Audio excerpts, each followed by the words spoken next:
अभी के present scenario में कॉम्पिटिटिव एग्जाम्स में करंट अफेयर्स का क्या इंपॉर्टेंस है, इस बात से हम भली-भांति परिचित हैं। एक सोर्स से करंट अफेयर्स करने से काम नहीं चलेगा और 2-3 सोर्स को करने के लिए क्या करना होगा, इस पर टाइम देना होगा, इसके इम्पोर्टेंट जो फैक्ट हैं, उसको देखना होगा। तो यहाँ पर सारे के सारे इम्पोर्टेंट पॉइंट्स को आपके लिए कराया जाएगा। हम अभी परीक्षा मंथन लक्ष्य सीरीज़ का लक्ष्य दूसरा का हाइलाइट 2022 कर रहे हैं, इसके समरी को कर रहे हैं और यहाँ पर अभी हम कर रहे हैं राष्ट्रीय परिदृश्य का पार्ट 2। राष्ट्रीय परिदृश्य के का पार्ट 1 आ चुका है जिसमें कि जितने भी न्यूज़ था, इंपॉर्टेंट न्यूज़ उसके इंपॉर्टेंट पॉइंट को कवर किया जा चुका है। अब हम देखेंगे पार्ट 2 तो चलिए देखते हैं। स्वागत है दोस्तों आपका आपके अपनी यूट्यूब चैनल परीक्षा हॉल्ट 247 में। अगर आप चैनल पर नए हैं तो चैनल को सब्सक्राइब करके बेल आइकन को जरूर दबाइएगा और ज़्यादा से ज़्यादा दोस्तों में परीक्षा हॉल्ट 247 को शेयर कीजिएगा। तो चलिए स्टार्ट करते हैं परीक्षा मंथन लक्ष्य 2 का राष्ट्रीय परिदृश्य पार्ट 2। पार्ट 1 में हमने मिसाइल हादसा से पहले तक के न्यूज़ को कवर किया था परीक्षा मंथन से, ठीक है? और इसके पहले था एनएलएमसी के बारे में, यानी कि राष्ट्रीय भूमि मौद्रीकरण नीति जो है उसके बारे में देखा था। अब ये मिसाइल हादसा है, इसके बारे में देखते हैं। देखिए, बुक्स में बहुत सारे अननेसेसरी फैक्ट को डाल दिया जाता है, उतना नहीं करना है और आप पढ़ भी नहीं पाएँगे, उतना बहुत मुश्किल होगा। तो यहाँ पर बहुत से इंपॉर्टेंट पॉइंट को डाल दिया गया है। मिसाइल हादसा 9 मार्च 2022 की बात है। अब ये क्या है, ये न्यूज़ क्यों इंपॉर्टेंट है? तो कहता है कि हरियाणा के सिरसा से 9 मार्च 2022 को एक मिसाइल उठती है और वो मिसाइल पाकिस्तान सीमा के अंदर 124 किलोमीटर दूर जाकर एक पाकिस्तानी पंजाबी प्रांत के चन्नू मियाँ शहर में जाकर के गिर जाती है। लेकिन देखिए, वहाँ पर जो है 1 दिन के बाद चन्नू मियाँ में जब वो मिसाइल गिरता है तो वहाँ के लोगों का जो रिएक्शन था वो सब न्यूज़ में देखा होगा आपने। तो उसके 1 दिन बाद पाकिस्तानी जो ऑफिशियल्स है, उसका बयान आता है इसको लेकर के। अब पाकिस्तान अपना कुछ पक्ष रखता है, भारत अपना कुछ पक्ष रखता है। तो भारत का पक्ष ये था कि देखिए, कुछ तकनीकी खराबी टेक्निकल मैलफंक्शनिंग के कारण ये ऐसा हुआ कि मिसाइल उड़ा और वहाँ पर जाकर के गिर गया। तो भारत ने ये पक्ष रखा कि तकनीकी खराबी के कारण ऐसा हुआ। अब पाकिस्तान इस बात को नहीं मान रहा है, वो कह रहा है कि तकनीकी खराबी के कारण इस प्रकार से कैसे हुआ? आप किस चीज़ का यहाँ पर टेस्ट कर रहे थे? जबकि हम पाकिस्तान और भारत के बीच में एक डील हुआ है 2005 में कि अगर हम किसी भी एयरक्राफ्ट, मिसाइल का कुछ का भी अगर टेस्ट करेंगे तो उसका दोनों देश को क्या करना होगा, न्यूज़ देना होगा, आपको इन्फॉर्म करना होगा पहले। तो ऐसा करके पाकिस्तान अपना पक्ष रख रहा है। तो पाकिस्तान ने कहा कि इसकी जाँच होनी चाहिए। भारत ने तुरंत जाँच के आदेश दे दिए, ठीक है? भारत ने तुरंत जाँच के आदेश दे दिए, लेकिन पाकिस्तान माना नहीं। वो कह रहा है कि संयुक्त जाँच चाहिए हमें, हम भी जाँच करेंगे, ठीक है? अब इसके बारे में क्या हुआ था कि एक हाई स्पीड मिसाइल, मतलब बहुत तेज मिसाइल, लगभग 40,000 फीट की ऊंचाई पर उड़ते हुए, 40,000 फीट की ऊंचाई की अगर बात करें तो ये जो नॉर्मल हम लोग जिस एयरक्राफ्ट एरोप्लेन से एक जगह से दूसरे जगह जाते हैं, यात्री विमान जो होता है, उससे भी ऊपर, ठीक है, उससे भी ऊपर उड़ते हुए 40,000 फीट ऊपर उड़ते हुए एक हाई स्पीड मिसाइल, कितने स्पीड से? मैक 3 स्पीड से। मैक 3 स्पीड बहुत ज़्यादा स्पीड होता है। अगर आप आवाज़ का जो स्पीड होता है, जो ध्वनि का स्पीड होता है, उससे भी 3 गुना ज़्यादा जो स्पीड है वो मैक 3 स्पीड से पाकिस्तानी वायु क्षेत्र में एक मिसाइल घुस गया और 124 किलोमीटर अंदर जाकर के गिरा। और चूंकि अभी तक ये वहां पर अनुमान ही लगाया जा रहा है कि ये मिसाइल किस टाइप का होगा, क्या होगा, ठीक है, लेकिन उसके मलबों को देख करके, उसके कुछ मलबों या फिर उसके कुछ एविडेंस को देख करके ऐसा पाकिस्तानी जो ऑफिशियल्स है वो अनुमान लगा रहा है कि ये जो है मिसाइल ब्रह्मोस मिसाइल है और ब्रह्मोस मिसाइल होने की संभावना इसमें जताई जा रही है।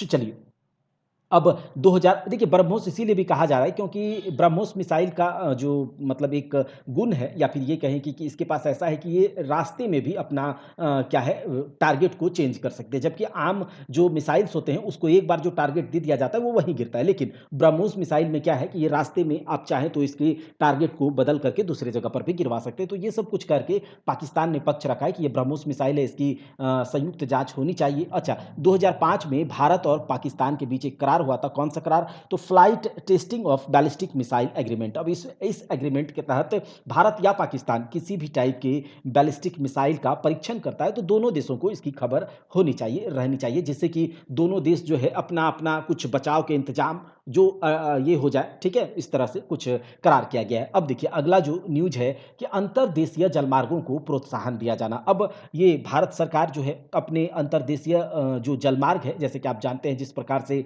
नेशनल हाईवेज होता है, नेशनल हाईवेज एनएच रोड जो होता है, ठीक है, उसी प्रकार से वाटर बॉडीज में नेशनल वाटरवेज होता है। क्या होता है? National waterways. तो भारत सरकार अपने अंतर्देशीय जलमार्गों को प्रोत्साहन देने के लिए, इसके ट्रांसपोर्टेशन को, इससे व्यापार एक जगह से दूसरे जगह आसानी से हो पाए, इसके लिए काम कर रहा है। तो यहाँ पर ये क्या न्यूज है, क्या क्यों इंपॉर्टेंट है? तो देखिए, एक चीज आपने सुना होगा, इंडो बांग्लादेश प्रोटोकॉल रूट, ठीक है, आईबीपी रूट।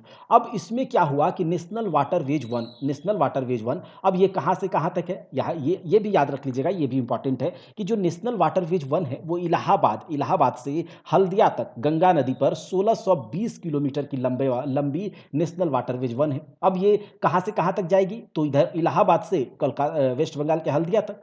अब हल्दिया के बाद वेस्ट बंगाल के बाद तो आप जानते हैं बांग्लादेश शुरू हो जाता है, ठीक है, बांग्लादेश हो जाता है, और बांग्लादेश को पार करके इधर आपका त्रिपुरा, मिजोरम, असम, ये सब वाला रीजन आ जाता है। अब अगर आपको नॉर्थ ईस्ट, जो भारत का नॉर्थ ईस्ट से कनेक्ट करना है, किधर से? ये वेस्ट बंगाल, इलाहाबाद, ये सबको अगर कनेक्ट करना है पानी के रास्ते से, तो आपको किधर से जाना होगा? बांग्लादेश को पार करके जाना होगा। तो अगर ये बांग्लादेश को पार कर लिया जाए, ठीक है, इसके बीच में अगर कुछ ऐसा कुछ डील हो जाए कि हम अपने सीप को जो यहाँ से वहाँ तक के, तो कनेक्टिविटी क्या हो जाएगी? ये इधर हल्दिया से, इलाहाबाद से, पटना से, इन सब रूट से, और इधर क्या होगा, नॉर्थ ईस्ट के असम, गुवाहाटी, मेघालय, ये सब से कनेक्टिविटी क्या होगा? बढ़ जाएगा। तो इस कनेक्टिविटी को बढ़ाने के लिए एक प्रोटोकॉल रूट जो है, इंडो बांग्लादेश प्रोटोकॉल रूट की शुरुआत करी गई है। और नेशनल वाटरवेज 2, जो कि अभी आपको मैप पर दिखाएंगे, सादिया से लेकर धुबरी तक, असम में सादिया और धुबरी तक ब्रह्मपुत्र नदी पर 891 किलोमीटर का नेशनल वाटरवेज 2 है। अब नेशनल वाटरवेज 2 और नेशनल वाटरवेज 1 को जोड़ दिया जाएगा बांग्लादेश के वाटरवेज से, ठीक है। अब ये यहाँ से कोई भी सीप उठेगा, ठीक है, और यहाँ से लेकर के नेशनल वाटरवेज 2 के रास्ते से यहाँ पर क्या होगा, असम, गुवाहाटी, इन सब क्षेत्रों में अपना सामान वगैरह सब कुछ क्या करेगा, पहुंचा सकेगा, ठीक है। तो मार्च 2022 में क्या हुआ है देख लेते हैं कि थ्रू नेशनल वाटरवेज, ठीक है, ये नेशनल वाटरवेज 1 से नेशनल वाटरवेज 2 को जोड़ा गया। तो पटना से एफसीआई के लिए, फूड कॉर्पोरेशन ऑफ इंडिया के लिए 200 मीट्रिक टन खाद्यान्न को लेकर के बांग्लादेश से होते हुए असम के गुवाहाटी के पांडु पोर्ट तक भेजा गया, ठीक है। कहां तक? ये याद रखिएगा, ऐसा पहली बार हुआ है, ठीक है, पहली बार, इसीलिए इंपॉर्टेंट हो जाता है कि पटना से एफसीआई के लिए 200 मीट्रिक टन खाद्यान्न, फूड सप्लीमेंट्स को बांग्लादेश ये जो होता है, बांग्लादेश होते हुए असम के गुवाहाटी के पांडु पोर्ट तक भेजा गया। और इसमें कौन से शिप का यूज किया गया? तो motor vehicle MV Lal Bahadur Shastri पोत ने इसके लिए 2350 किलोमीटर की दूरी तय की, ठीक है, ये वाला बात है। अब यहां पर आप देख सकते हैं कि ये आपका नेशनल वाटरवेज 1 है, ठीक है, ये आपका क्या है, एक मिनट,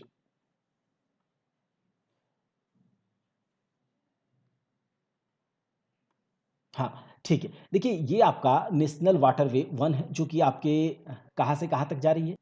अब यहाँ से देखिए कि इलाहाबाद से गंगा नदी होता है, ये गंगा नदी, अब गंगा नदी पर ये जो वाटरवे है भारतवर्ष का, ठीक है, तो इलाहाबाद से लेकर के ये वेस्ट बंगाल के हल्दिया पोर्ट तक, यहाँ तक हल्दिया पोर्ट तक जो है नेशनल वाटरवे 1 है, और इसकी लंबाई कितनी है? 1620 किलोमीटर। और इधर आप देखिए जो नॉर्थ ईस्ट में सादिया, अरुणाचल प्रदेश के सादिया से लेकर के धुबरी तक, ठीक है, धुबरी तक ब्रह्मपुत्र नदी पर जो नेशनल वाटरवेज 2 है, जिसकी लंबाई 851 किलोमीटर है। अब इस नेशनल वाटरवेज 1 में कहीं पर आपको पटना दिखेगा, ठीक है। अब इस पटना से एफसीआई के लिए 200 मीट्रिक टन खाद्यान्न उठाया गया, और ये नेशनल वाटरवेज 1 से लेकर के हल्दिया पोर्ट तक आया, और फिर ये यहां से जाएगा कहां तक? तो ये पांडु तक जाएगा। कहां तक? पांडु तक, गुवाहाटी के पांडु तक, असम के गुवाहाटी के पांडु पोर्ट तक जाएगा। तो ये किसका मतलब यूज करेगा? तो बांग्लादेश में वाटरवेज जो है उसका यूज करेगा। तो इसी को यूज करके एमबी पोर्ट के द्वारा, एमबी लाल बहादुर शास्त्री पोत के द्वारा, शिप के द्वारा ये यहाँ से यहाँ तक पहुँचाया गया, ठीक है। तो इससे क्या हुआ, इस तरह का जो डेवलपमेंट है, इससे क्या होगा, कनेक्टिविटी जो है नॉर्थ ईस्ट का, ये नॉर्थ इंडिया के साथ कनेक्टिविटी बहुत तगड़ा हो जाएगा, व्यापार बहुत तगड़ा हो जाएगा, और बांग्लादेश इसको क्या करेगा, सपोर्ट करेगा। तो इससे क्या होगा कि दोनों देशों के बीच जो एक सौहार्द है, या फिर जो रिलेशन है, या जो क्या बोलते हैं कि व्यापार है, वो भी बढ़ेगा। तो इसको कहा जा सकता है कि इस प्रकार से जो है नेशनल वाटरवेज को प्रोत्साहन दिया जा रहा है सरकार के द्वारा, ठीक है। अब अगला न्यूज़ है वन नेशन वन रजिस्ट्रेशन, एक देश एक रजिस्ट्रेशन। देखिए, यहाँ पर जैसा कि नाम से पता चल रहा है, बजट 2022-23 में क्या हुआ था? बजट 2022-23 में finance finance minister Nirmala Sitharaman ने वन नेशन वन रजिस्ट्रेशन योजना की शुरुआत करी। अब इस योजना में किस प्रकार से बातें हैं, तो जैसा कि नाम से पता चल रहा है, एक देश एक रजिस्ट्रेशन। आप किसी भी चीज़ का रजिस्ट्रेशन कराएँ, चाहे आप कोई गाड़ी खरीदें, उसका भी आप रजिस्ट्रेशन कराते हैं, किसी भी जगह पर आप खरीदें, बस आपको एक देश एक रजिस्ट्रेशन। एक बार आपने रजिस्ट्रेशन कर लिया, आपको अब ये नहीं कि आपने बिहार में गाड़ी खरीदा तो आप अगर कभी लेकर के जाएँगे महाराष्ट्र तो वहाँ भी रजिस्ट्रेशन कराना होगा, आपको आंध्र प्रदेश लेकर जा रहे हैं तो वहाँ रजिस्ट्रेशन कराना होगा, ऐसा नहीं। आप एक देश मतलब देश में कहीं पर भी एक बार रजिस्ट्रेशन करा लिया, आपका वो डिजिटल रिकॉर्ड में चढ़ गया, ये गाड़ी आपके नाम से है, काम खत्म, ठीक है? अलग-अलग जगह पर आपको कुछ नहीं करना। उसी प्रकार से आप कहीं ज़मीन वगैरह खरीदते हैं, ठीक है? तो उसके लिए एक बार रजिस्ट्रेशन कराना है ऑनलाइन मोड में, डिजिटल मोड में रजिस्ट्रेशन करा लिया, आपके नाम से वो जो है ज़मीन डिजिटल रिकॉर्ड्स में चढ़ गया, ठीक है? आपको अलग से आपने ज़मीन लिया, अलग-अलग जगह पर आपको रजिस्ट्रेशन नहीं करना, आपको अलग-अलग जगह पर ज़मीन का रसीद नहीं कटवाना, बस एक बार आपने कटवाया, आपको उस ज़मीन का इस योजना में क्या है, आपने एक बार अपनी ज़मीन का रजिस्ट्रेशन करवा लिया, एक नेशन एक रजिस्ट्रेशन। आपने जैसे ही रजिस्ट्रेशन करवाया, तो ज़मीन का जिस प्रकार से हम लोगों को आधार कार्ड में जो 16 डिजिट का एक नंबर मिलता है, उसी प्रकार से आपको ज़मीन आपके ज़मीन का जो कि आपके नाम से रजिस्टर्ड होगा, उस ज़मीन का आपको 14 डिजिट का एक यूनिक नंबर मिलेगा, ठीक है? उस नंबर से आपके ज़मीन पर सारा कुछ डिजिटल रिकॉर्ड में फिट हो जाएगा। तो इससे क्या होगा कि जो बीच का बिचौलिया होता है, जो ज़मीन का माफिया, जो भू माफिया होता है, उन लोगों से बचेगा ज़मीन, ठीक है? आप खरीद सकते हैं आसानी से। कौन इस ज़मीन का मालिक है, वो रिकॉर्ड डिजिटल रिकॉर्ड में चढ़ा हुआ है, वो आसानी से हो सकता है। तो ये सब को दूर करने के लिए ये योजना आया है, वन नेशन वन रजिस्ट्रेशन। अब इसमें क्या होगा कि ये योजना पूरे देश में एक समान रजिस्ट्रेशन होगा, ठीक है? किसी भी प्रकार का रजिस्ट्रेशन हो, भूमि चाहे आप ज़मीन जगह का रजिस्ट्रेशन करवा रहे हैं, चाहे आप किसी गाड़ी वगैरह का या भी किसी भी प्रकार का रजिस्ट्रेशन, सबके लिए एक प्रोसेस काम करेगा, ठीक है? पंजीकरण देश में कहीं भी किया जा सकता है, रजिस्ट्रेशन कहीं भी किया जा सकता है, राज्य की कोई बाधा नहीं होगी इसमें, ठीक है? क्योंकि मध्य प्रदेश में, आंध्र प्रदेश में, महाराष्ट्र में ऐसा कुछ नहीं है। ये याद रखिएगा कि ये जो वन नेशन वन रजिस्ट्रेशन है, ये 3C फॉर्मूला पर काम करेगी, यानी कि central of records, convenience of record और कलेक्शन ऑफ रिकॉर्ड। मतलब 3C। तो एक रिकॉर्ड का एक केंद्र होगा, मतलब कि रिकॉर्ड सब केंद्र के पास जाएगा, एक देश एक रजिस्ट्रेशन, ठीक है? तो इस प्रकार के 3C पर काम करेगा। दूसरा क्या है, ज़मीन के लिए आपने रजिस्ट्रेशन करवाएँगे तो आपको जैसे कि आपका आधार संख्या है, वैसे ही एक 14 डिजिट का एक विशिष्ट संख्या मिलेगा, एक स्पेसिफाइड नंबर मिलेगा, एक यूनिक नंबर मिलेगा, जो कि आपके भूमि का आधार संख्या कहलाएगा, ठीक है? तो ये सब बात हो गया। आगे देख लीजिए कि भारत सरकार द्वारा वर्ष 2023 तक ज़मीन के रिकॉर्ड को डिजिटलाइज़ेशन करने का लक्ष्य रखा गया है। इसके लिए कोई जैसा कि मैंने बताया कि यहाँ पर आपको आधार नंबर के रूप में ज़मीन के लिए 14 अंकों का एक यूआरएन नंबर, यूनिक नंबर जारी किया जाएगा। अब यहाँ से हम लोग देख लेते हैं कि देखिए इस प्रकार से क्या होगा कि आप ज़मीन खरीदेंगे, बेचेंगे, तो ये इसमें थोड़ा ट्रांसपेरेंसी आ जाएगी। जैसे कि अभी क्या होता है, बहुत से इसमें फ्रॉड भी होता है, तो वो सब कम होगा, ठीक है? बिचौलिया कम होगा, माफिया कम होगा। और अगला क्या है, देखिए digital India land record modernization programme. ये digital India land record modernization programme, तो ये 2008 की बात है, ठीक है? 2008 की बात है। वह उस समय एक प्रोग्राम शुरू किया गया था, नेशनल इंडिया, ठीक है? National India land record modernization programme. इसी national India land record modernization programme को अभी बदल करके नाम रख दिया गया है digital India land record modernization programme. मतलब इसके तहत क्या होगा कि जितना भी जमीन जगह जो भी है जिसके नाम से है, उसको डिजिटल रिकॉर्ड्स के माध्यम से चढ़ा दिया जाएगा, उसको यूनिक नंबर दे दिया जाएगा। अब वो जमीन जैसे ही आप जाएंगे, उस जमीन का यूनिक नंबर डालेंगे, उस जमीन का मालिक कौन है, सारा डिटेल आपको आपके सामने मिलेगा। तो इससे क्या होगा, ये थोड़ा आसान हो जाएगा, जमीन का रसीद वगैरह कटाने में आसानी होगी, ठीक है? थोड़ा सा आप डायरेक्ट आप ऑनलाइन कटवा सकते हैं। तो ये सब क्या होगा, इससे समय बचेगा, लोग ठगने से बचेंगे। तो ये सब कुछ इसमें कुछ फायदे हैं। यहाँ पर सबके बारे में जो भी बात हो सकता था, मैंने आपको बता दिया कि one nation one registration system से भुगतान जो आप बिलिंग करते हैं उससे कम होगा, टाइम कम होगा, पेपरलेस होगा तो आपको बिल करने में मदद मिलेगी, ठीक है? जमीन खरीद बिक्री में जो दिक्कत होती है वो कम होगा, ठीक है? टाइम बचेगा, नागरिक जो कीमती समय है वो बचेगा। तो ये सब बात था वन नेशन वन रजिस्ट्रेशन से। फिर उसके बाद digital India land record modernization programme.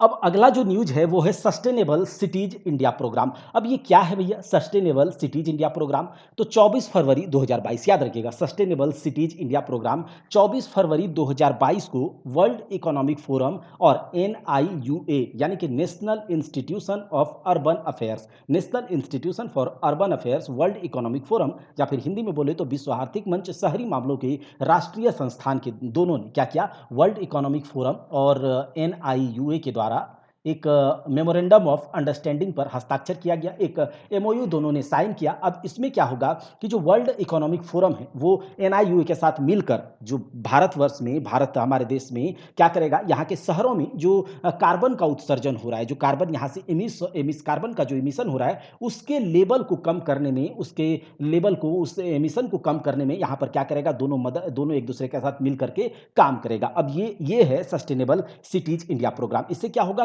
Carbon का जो उत्सर्जन हो रहा है या फिर जो एक लक्ष्य रखा गया है नेट जीरो कार्बन, ठीक है, ये आपने सुना होगा कि शुद्ध शून्य कार्बन उत्सर्जन, जो कि हर एक देश का अपना अपना एक लक्ष्य रखा गया है कि कोई देश बोला कि 2070 तक हम नेट जीरो एमिशन कर देंगे, तो कोई देश बोला 2060 तक। तो भारत ने एक सम्मेलन हुआ था ग्लासगो में कॉप 26 का, ठीक है, भारत ने कॉप 26 का ग्लासगो में एक सम्मेलन हुआ था, उसमें भारत ने कहा कि 2070 तक हम नेट जीरो लक्ष्य को क्या करेंगे, नेट जीरो लक्ष्य को प्राप्त कर लेंगे। अब इस लक्ष्य को प्राप्त करने में ये जो सस्टेनेबल सिटीज इंडिया प्रोग्राम है वो मदद करेगा, क्योंकि अभी से अगर थोड़े कार्बन इमिशन को कम किया जाए, उस पर काम किया जाए, तो ये हम लक्ष्य आसानी से प्राप्त कर सकते हैं। तो यही है आपका सस्टेनेबल सिटीज इंडिया प्रोग्राम। अब इसके बाद हम ये कह सकते हैं कि जो आपका वर्ल्ड इकोनॉमिक फोरम है, वर्ल्ड इकोनॉमिक फोरम का हेडक्वार्टर कहाँ है, ये भी याद रख लीजिएगा कि वर्ल्ड इकोनॉमिक फोरम का हेडक्वार्टर है जेनेवा स्विट्जरलैंड में, और इसकी स्थापना हुई थी 24 जनवरी 1971 को। दूसरा बात ये करेंगे कि एनआईयूए क्या है, शहरी मामलों का राष्ट्रीय संस्थान, national institution for urban affairs, इसकी यह एक भारत का थिंक टैंक है और इसकी स्थापना 1976 में करी गई थी, इसकी स्थापना 1976 में करी गई थी। अच्छा, अगला जो स्कीम है बहुत इंपॉर्टेंट है, इसको देखते हैं, सीड स्कीम। क्या है सीड स्कीम? देखिए, scheme for economic empowerment of DNTs, एक ऐसा स्कीम जो कि डीएनटीज के इकोनॉमिक एम्पावरमेंट पर काम करेगा, उसके आर्थिक स्थिति को सही करेगा, उसके जीवन स्तर, उसका जो जीवन स्तर है, जिस प्रकार का जीवन स्तर है उससे ऊंचे जीवन स्तर पर लाएगा, उसको मतलब पढ़ने के लिए उसको मोटिवेट किया जाएगा, कोचिंग संस्थान उसको फ्री में कोचिंग कराया जाएगा ताकि वो भी क्या करे, मेन स्ट्रीम में जुड़ पाए, लोगों के साथ जुड़ पाए, मेडिकल इंजीनियरिंग आईएएस वगैरह जो भी है वो बन पाए, ठीक है। तो उसके इकोनॉमिक एम्पावरमेंट पर, उसको रहने, खाने, पढ़ने के लिए, ये तीनों चीज पर उसके इकोनॉमिक एम्पावरमेंट पर काम करेगा ये scheme for economic empowerment of DNTs. तो इसी को शॉर्ट फॉर्म में कहा गया सीड स्कीम। अच्छा, डीएनटीज क्या होता है? तो डीएनटीज कुछ नहीं, इसको एक है, इसका फुल फॉर्म देखिएगा उसी से आपको समझ में आ जाएगा। डीएनटीज मतलब D notified nomadic and semi nomadic communities, यानी कि एक ऐसा कम्युनिटीज, एक ऐसा समुदाय जो कि पूरी तरह से वंचित समुदाय है, अभी तक वो पूरी तरह से दरकिनार किया गया, इग्नोर किया हुआ एक तरह से समुदाय है, जो कि खानाबदोश की जिंदगी जीते हैं, घुमंतु जिंदगी जीते हैं, अर्ध घुमंतु। यहां पर क्या है, डी नोटिफाइड मतलब यहां पर जिसको नोटिफाई नहीं किया गया अभी तक, ठीक है। डी नोटिफाइड मतलब वही कह सकते हैं कि जिसको अभी तक नोटिफाई नहीं किया गया है, मेन स्ट्रीम में वो नहीं आया है, या फिर ये कहें गैर अधिसूचित, ठीक है। तो यहां से याद रख लीजिएगा, डी नोटिफाइड नोमैडिक मतलब क्या होता है, घुमंतु टाइप के, सेमी नोमैडिक कम्युनिटीज। तो इस टाइप की कम्युनिटी जो वंचित समुदाय है, इस पर, इसके इकोनॉमिक एम्पावरमेंट पर काम करेगा सीड स्कीम। तो 16 फरवरी 2022 को याद रखिएगा, ऐसा पूछा जा सकता है कि सीड स्कीम की शुरुआत कब हुई? तो 16 फरवरी 2022 को केंद्रीय सामाजिक न्याय और अधिकारिता मंत्रालय, फिर से याद रखिए, केंद्रीय सामाजिक न्याय और अधिकारिता मंत्रालय के मंत्री डॉक्टर वीरेंद्र कुमार ने इस स्कीम को 5 सालों के लिए 16 फरवरी 2022 को इसका शुरुआत किया। इसका उद्देश्य क्या है कि इन समुदाय को अच्छी गुणवत्ता की कोचिंग मिले, रहने को मकान मिले, सामुदायिक स्तर पर आजीविका के इसके स्रोत खुले। तो ये कह सकते हैं रोटी, कपड़ा, मकान और साथ साथ पढ़ाई लिखाई सब पे काम, इस पर काम किया जाएगा। अगला जो न्यूज है उसको कवर करते हैं, गहन मिशन इंद्रधनुष 4.0। तो देखिए, गहन मिशन इंद्रधनुष 4.0 क्या है? तो मिशन इंद्रधनुष जो है ये तो आप जानते हैं टीकाकरण अभियान है। इसके चौथे संस्करण की शुरुआत कब हुई? 7 फरवरी 2022 को, 7 फरवरी 2022 को। और किसके द्वारा? तो केंद्रीय स्वास्थ्य और परिवार कल्याण मंत्रालय के द्वारा गहन मिशन इंद्रधनुष 4.0 की शुरुआत 7 फरवरी 2022 को केंद्रीय स्वास्थ्य और परिवार कल्याण मंत्रालय के द्वारा शुरू करी गई ये 3 चरण में इसको इम्प्लीमेंट किया जाएगा। पहला चरण में 3 चरण में 33 राज्य और केंद्र शासित प्रदेश और 416 जिला को इसमें कवर किया जाएगा, ठीक है? गहन मिशन इंद्रधनुष 4.0 एक टीकाकरण अभियान है। इसकी शुरुआत 7 फरवरी 2022 को केंद्रीय स्वास्थ्य और परिवार कल्याण मंत्रालय के द्वारा किया गया। ये 3 चरण में इसका एग्जीक्यूशन किया जाएगा, इम्प्लीमेंटेशन किया जाएगा। 3 चरण में 33 राज्य और केंद्र शासित प्रदेश के 416 जिला को इसमें कवर करा जाएगा। इसके पहले चरण में फरवरी से लेकर अप्रैल तक 11 स्टेट को कवर किया जाएगा, स्टेट और यूटीज को, और दूसरे और तीसरे चरण में अप्रैल मई 2022 में इसके 22 स्टेट और यूटीज को कवर किया जाएगा, जो कि किया जा चुका होगा। इसका उद्देश्य क्या है? इसका उद्देश्य है 2 साल के बच्चों तथा गर्भवती महिलाओं का पूर्ण टीकाकरण का कवरेज हो जाए, ठीक है? उसके बाद देखिए मिशन इंद्रधनुष के बारे में बात कर लेते हैं। तो दिसंबर 2014 में केंद्र सरकार के द्वारा मिशन इंद्रधनुष टीकाकरण अभियान का शुरुआत किया गया था और अभी तक मिशन इंद्रधनुष का 10 चरण कंप्लीट हो चुका है, जिसमें कि 701 जिला को कवर किया जा चुका है। अप्रैल 2021 तक का डाटा यह है कि 96.8 लाख गर्भवती महिलाओं का टीकाकरण कराया जा चुका है, जबकि 3.86 करोड़ बच्चों का टीकाकरण किया जा चुका है। अगला न्यूज क्या है? किसान ड्रोन। 18 फरवरी 2022 नरेंद्र मोदी के द्वारा वीडियो कॉन्फ्रेंसिंग के माध्यम से किसान ड्रोन योजना की शुरुआत करी गई। और ये क्यों किया गया? तो कृषि क्षेत्र को बढ़ावा देने के लिए, ताकि नए नए आयाम, कृषि जो है, भारत एक कृषि प्रधान देश है और यहाँ पर अगर टेक्नोलॉजी से रिलेट करके कृषि को किया जाए तो यहाँ के किसानों की जीवन की गुणवत्ता में सुधार होगा। यहाँ के किसानों का जो अभी स्थिति है उससे आगे ये जाएंगे। तो कृषि क्षेत्र को बढ़ावा देने के लिए 100 किसान ड्रोन का शुरुआत 18 फरवरी 2022 को नरेंद्र मोदी के द्वारा वीडियो कॉन्फ्रेंसिंग के माध्यम से करी गई, देश के अलग अलग जगहों में, ठीक है? देश के अलग अलग जगहों में। इससे क्या होगा कि कीटनाशकों को, पोषक तत्वों को किसान जो है आसानी से ड्रोन के माध्यम से करवा पाएंगे, ठीक है? उसमें कीटनाशक के जो है पैकेट डाल सकेंगे, पोषक तत्वों के, और उसका छिड़काव किया जाए। अच्छा, इसका किसान ड्रोन का जो क्षमता है, जो कैपेसिटी है, 5 से 10 केजी सामान ये लेकर के जा सकता है, जिससे कि सब्जी, फल, मछलियों को भी हम बाजार वगैरह में आसानी से ड्रोन के माध्यम से पहुंचा सकते हैं। तो ये किसान ड्रोन अभियान था, ठीक है? अब आगे देखते हैं भ्रष्टाचार धारणा सूचकांक 2021। तो भ्रष्टाचार धारणा सूचकांक की अगर बात करते हैं, देखिए भ्रष्टाचार अवधारणा सूचकांक 2021, ठीक है? इसके बारे में हम लोग पढ़ते हैं।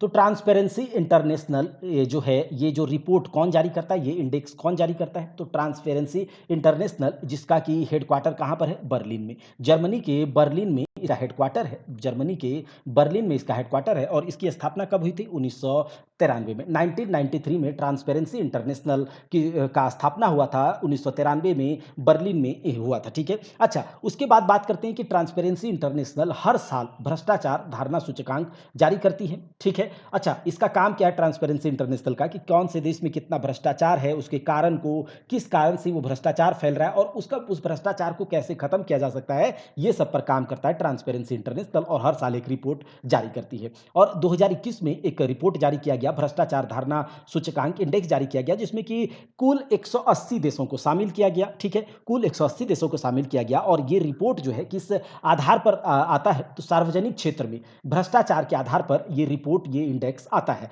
अच्छा, इसमें स्कोर दिया जाता है। 0 का स्कोर मिला मतलब कि बहुत ज्यादा भ्रष्ट देश है, और 100 का स्कोर सबसे कम भ्रष्ट, यानी कि सबसे स्वच्छ देश है।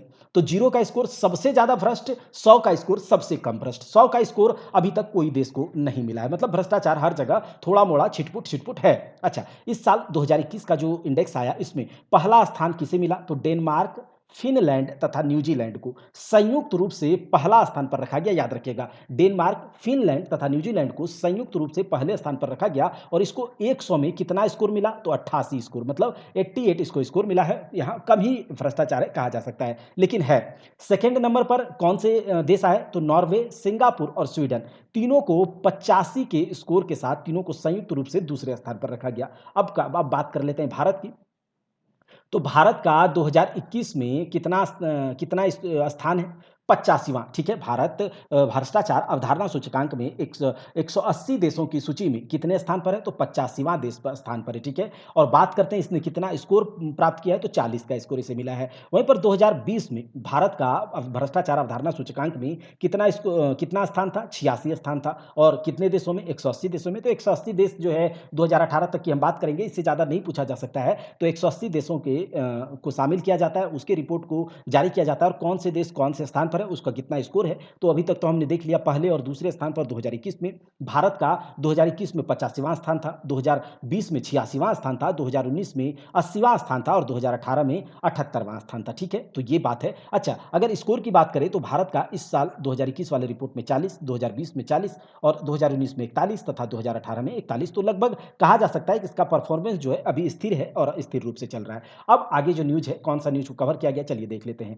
8 सवारियों वाले, 8 पैसेंजर्स वाले वाहन में 6 एयरबैग्स अनिवार्य कर दिया गया है केंद्र सरकार के द्वारा। ठीक है, केंद्र सरकार के द्वारा 8 अगर सवारी वाला कोई गाड़ी है तो उसमें 6 एयरबैग होना चाहिए और ऐसा गाड़ी बनाने वाली कंपनियों को भी कह दिया गया है कि आपको ऐसा करना होगा, 6 एयरबैग आपको देना ही देना होगा। अब सड़क दुर्घटनाएं बहुत हो रही हैं। अब सड़क दुर्घटनाओं में कमी लाने के लिए या फिर सड़क दुर्घटनाओं में होने वाले मौत को कम करने के लिए ऐसा जो है कदम उठाया गया है केंद्र सरकार के द्वारा। तो जनवरी 2022 में केंद्र सरकार के अधिसूचना को मंजूरी दे दी गई, ठीक है, कि 8 सवारियों वाले वाहन में 6 एयरबैग होने चाहिए। अब कंपनियां जो है कार बनाने वाली, वाहन बनाने वाली कंपनियां 6 एयरबैग देंगी तो थोड़ा कॉस्ट तो बढ़ ही जाएगा। तो कहा जाता है कि लगभग 4,000 रुपए का कॉस्ट जो है हर एक वाहन कार पर बढ़ जाएगा, लेकिन इससे क्या होगा, सुरक्षा सिक्योरिटी भी पुख्ता होगी। ठीक है, 1 जनवरी 2022 को सभी यात्री वाहनों में एटलीस्ट कम से कम 2 एयरबैग मैंडेटरी कर दिया गया था। 1 जनवरी 2022 को सभी यात्री वाहनों में एक कम से कम 2 एयरबैग को जरूरी कर दिया गया था। दूसरा बात यहाँ ये करें, जुलाई 2019 में ड्राइवर के लिए एयरबैग जरूरी कर दिया गया था, ये था। ठीक है, जुलाई 2019 से बात करते हैं तो ड्राइवर के लिए एयरबैग जरूरी कर दिया गया था। 1 जनवरी 2022 को सभी यात्री वाहनों में कम से कम 2 एयरबैग को जरूरी कर दिया गया और अभी क्या है, 8 सवारियों वाले वाहन में 6 एयरबैग को जरूरी कर दिया गया है। 2020 की बात करते हैं, 2020 साल में तो नेशनल हाईवेज में टोटल 1.16 लाख एक्सीडेंट को क्या किया गया है, रिकॉर्ड किया गया है, इसको दर्ज किया गया है, जिसमें कि 47,984 डेथ्स हुए हैं। तो ये तो रिकॉर्ड में है, डेटा में है। बहुत सारे ऐसे भी होते हैं डेटाज जो कि मतलब नहीं आते सामने। तो यहाँ पर देख सकते हैं कि केवल 2020 में 1.16 लाख एक्सीडेंट हुआ और उसमें से 47, लगभग आधा, जो 50% लोग मर गए। तो इन्हीं डेथ्स को कम करने के लिए ऐसा कदम उठाया गया है। अगला देखिए, 26 जनवरी 2022 परेड के कुछ न्यूज है, उसको कवर करते हैं।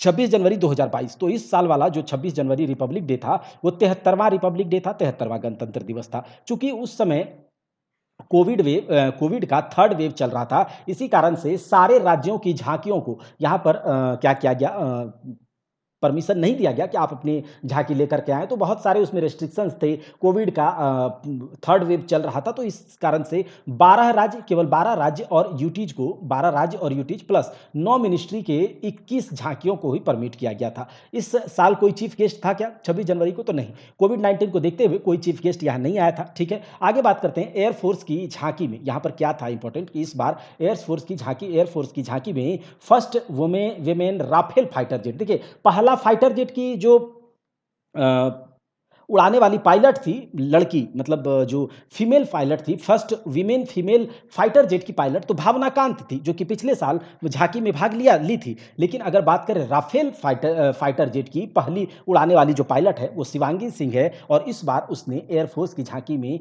भाग लिया था। ये इंपॉर्टेंट है यहाँ पर। दूसरा, उत्तर प्रदेश की झांकी को सर्वश्रेष्ठ झांकी का अवार्ड यहाँ पर मिला था इस साल। ठीक है, इसमें क्या था, 2 पार्ट में, उत्तर प्रदेश की झांकी में जो गाड़ी था उसमें 2 पार्ट में इसको बांटा गया था।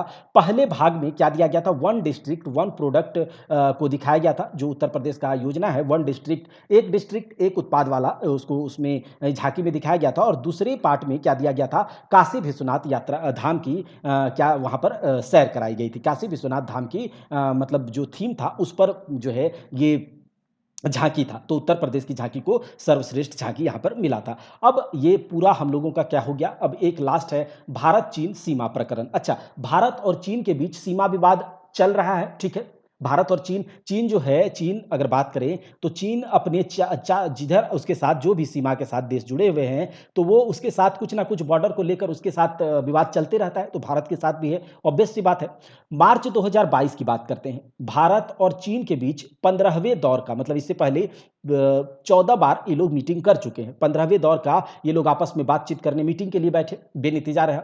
2 जनवरी 2022 को भी ये लोग 14वें दौर की कोर कमांडर स्तर की वार्ता मीटिंग पर बैठे थे और उस समय बात हुआ, चलिए ठीक है, सब चीज़ ठीक है।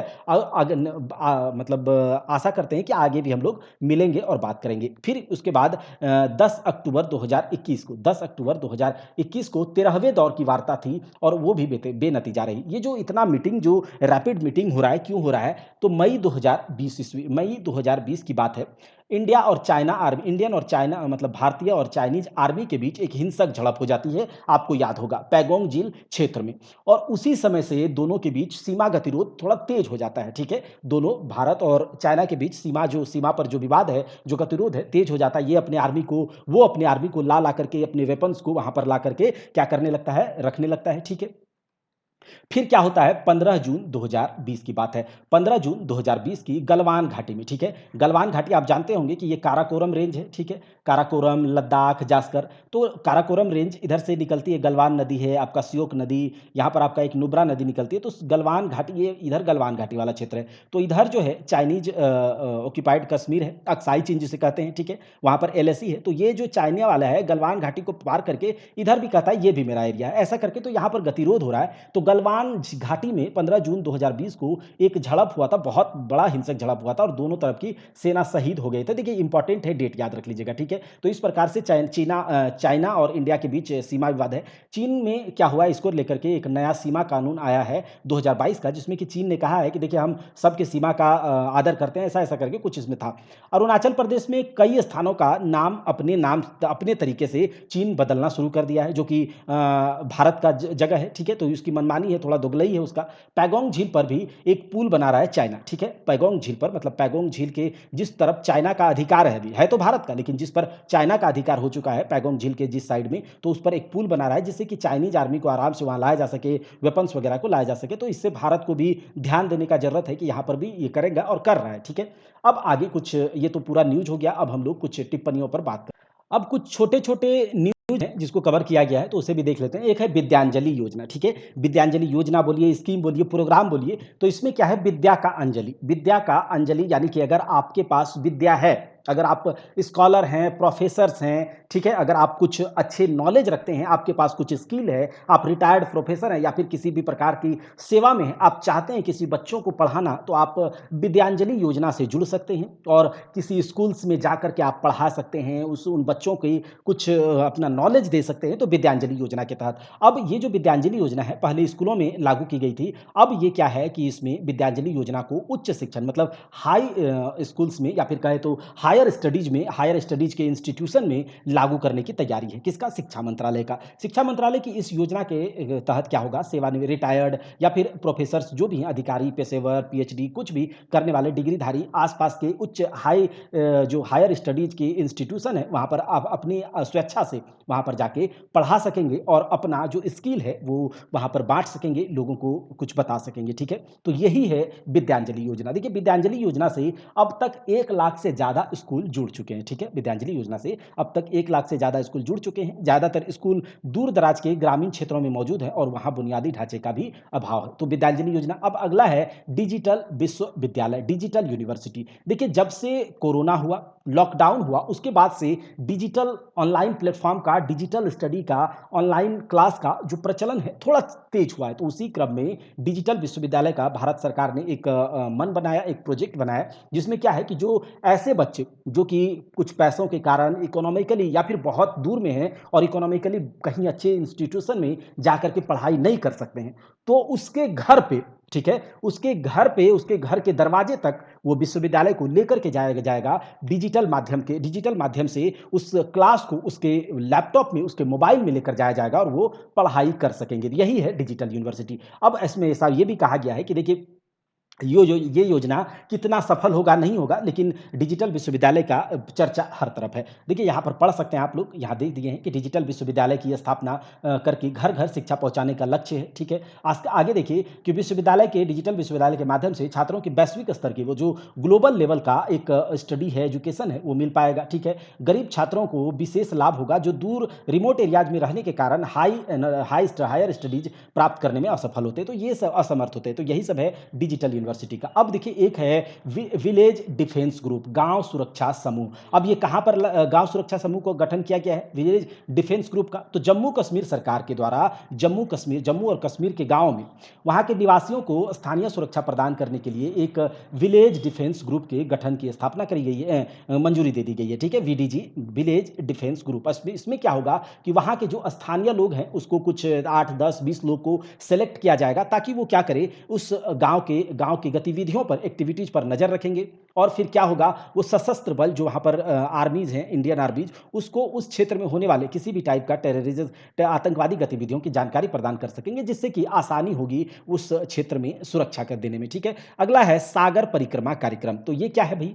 सागर परिक्रमा कार्यक्रम, केंद्रीय मत्स्य पालन, देखिए यहाँ पर कौन-कौन से डिपार्टमेंट्स हैं, ठीक है? केंद्रीय मत्स्य पालन, पशुपालन और डेयरी मंत्रालय ने, केंद्रीय मत्स्य पालन, पशुपालन, डेयरी मंत्रालय ने आज़ादी के अमृत महोत्सव के एक भाग के रूप में सागर परिक्रमा कार्यक्रम का उद्घाटन किया है। सागर का परिक्रमा किया जाएगा, उनके तटों का परिक्रमा किया जाएगा। तो देखिए यह एक नेविगेशन यात्रा है जो अभी तटीय राज्यों और केंद्र शासित प्रदेशों में सभी मछुआरों, मछली किसानों, हितधारकों एकता दिखाने के लिए एक पूर्व निर्धारित समुद्री मार्ग पर की जाएगी। मतलब कि पहले से कोई एक समुद्री मार्ग तट पर प्लान किया जाएगा और उस पर ये क्या करेंगे, सागर यात्रा करेंगे। तो उससे क्या होगा, मछुआरे, मछली किसान को से बात करेंगे, उनसे उनके बारे में जानेंगे, तो और उससे क्या होगा कि इससे डेवलपमेंट होगा। इसी टाइप का है सागर यात्रा, ठीक है?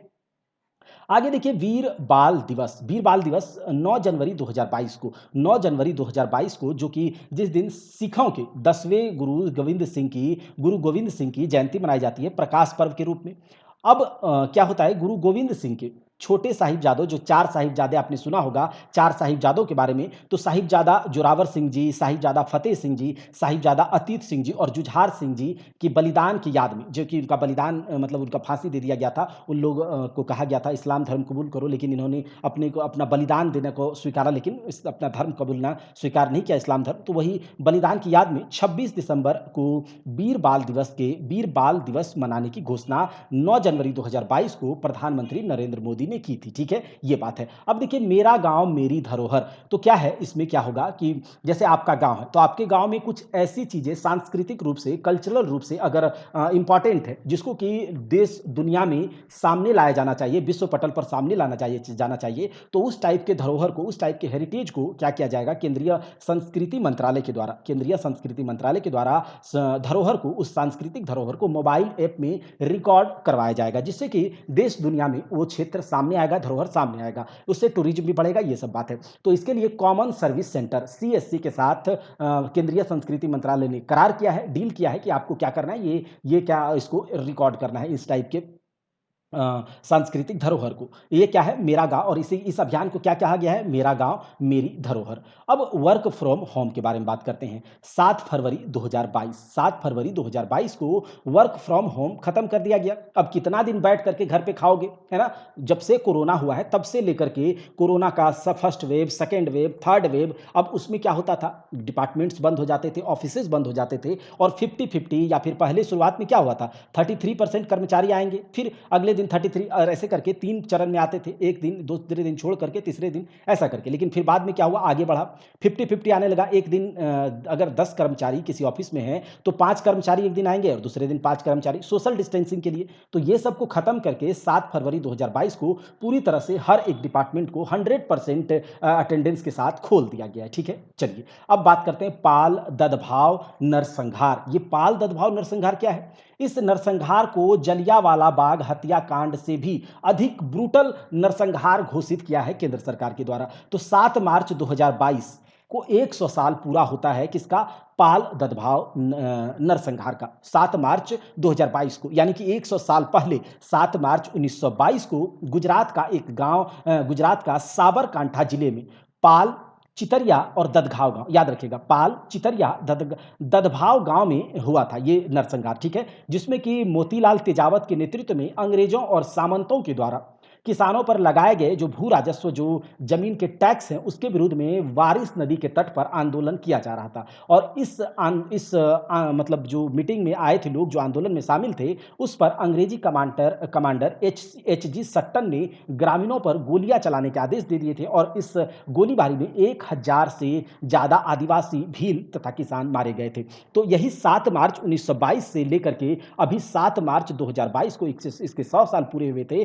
पाल, ददभाव, नरसंहार के और जलियांवाला बाग हत्याकांड से भी बड़ा नरसंहार गुजरात सरकार ने इसे बताया है। अगला कौन सा है? विज्ञान सर्वत्र पूज्यते सप्ताह। विज्ञान को हर जगह पूजा जाता है। यह एक वीक के रूप में, सप्ताह के रूप में मनाया गया। 22 फरवरी 2022 को राष्ट्रपति रामनाथ कोविंद ने यूजीसी यानी कि यूनिवर्सिटी ग्रांट कमीशन के द्वारा आयोजित विज्ञान सर्वत्र पूज्यते का उद्घाटन किया और जिसका समापन कब हो गया? 28 फरवरी 2022 को। तो याद रखिएगा, विज्ञान सर्वत्र वीक कब बनाया गया? 22 फरवरी 2022 से 28 फरवरी 2022 तक राष्ट्रपति रामनाथ कोविंद ने इसका उद्घाटन किया था। और इसको किसके द्वारा आयोजित किया गया था? तो यूजीसी के द्वारा, यूजीसी के द्वारा। अगला देखिए क्या है, इसमें यही इंपॉर्टेंट है, हिपोक्रेटिक शपथ। हिपोक्रेटिक शपथ, आप जानते हैं कि जो हिपोक्रेट्स है, हिपोक्रेट्स अब वो क्या थे? एक यूनानी चिकित्सक थे, ठीक है, यूनानी चिकित्सक। अब हिपोक्रेट्स ने एक डॉक्टर्स के लिए, ठीक है, डॉक्टर्स के लिए जो वैद्य हैं या फिर जो मेडिकल डिपार्टमेंट में है, उससे रिलेटेड क्या किया था?